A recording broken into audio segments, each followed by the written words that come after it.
Azmaz azmaz şahiram bizim yana saykaldı zulüm aydan hakiram bizim yana saykaldı zulüm aydan hakiram.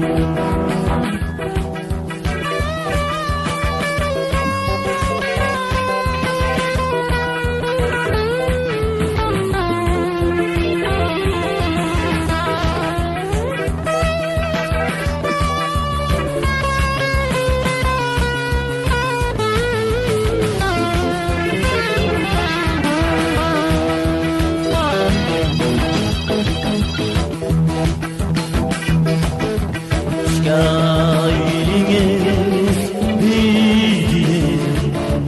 bir dilekten bizim ben yüzümce kıymetli fidir Allah bizim ben yüzümce kıymetli fidir Allah.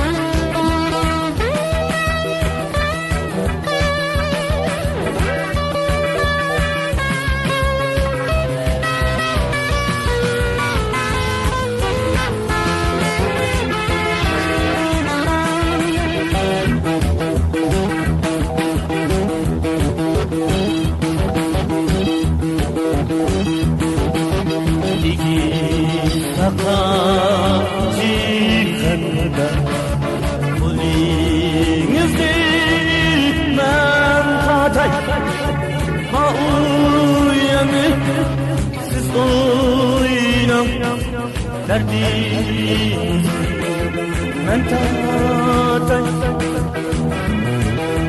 ha uyanıp siz oynam derdiniz men